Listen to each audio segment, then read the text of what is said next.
મિત્રો, હું છું વિજય મકવાણા. આજે આપણે લઈને આવ્યા છે ગુજરાત સરકારની એક સારી એવી યોજના.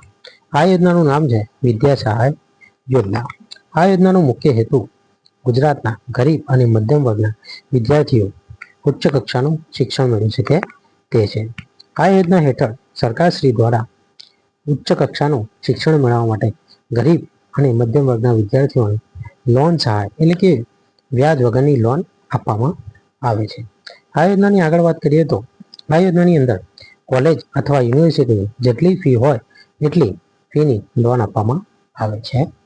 આ યોજનાની અંદર હોસ્ટેલમાં રહેવા માટે, લાઇબ્રેરીનો ખર્ચો અને પુસ્તકો મેળવવા માટે પણ બીજી લોન આપવામાં આવે છે. તે પણ લોન વ્યાજ વગરની હોય છે. આ યોજનાની આગળ વાત કરીએ તો આ યોજનાની અંદર તમે જે કોલેજમાં એડમિશન લો એટલે કે એવી કોલેજમાં એડમિશન લેવાનું કે જે સરકારની માન્ય હોય.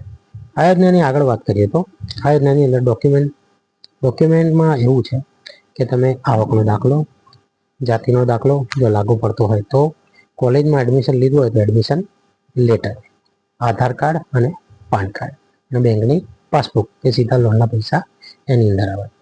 આ યોજનાની આગળ વાત કરીએ તો એવા વ્યક્તિઓ જ આ યોજનાની અંદર ફોર્મ ભરી શકે કે જેના કુટુંબની આવક 6 લાખથી ઓછી હોય. તો આ જાણકારી તમને કેવી લાગી મિત્રો? આગળ કોઈને મદદ થાય જે ગરીબ અને મધ્યમ વર્ગના વિદ્યાર્થીઓ હોય તેમને શેર કરો અને એમને પણ માહિતી આપો. અને આ વિડીયોમાંથી કંઈક માહિતી મળી હોય તો લાઈક કરો, શેર કરો અને ફોલો કરો. થેન્ક યુ મિત્રો.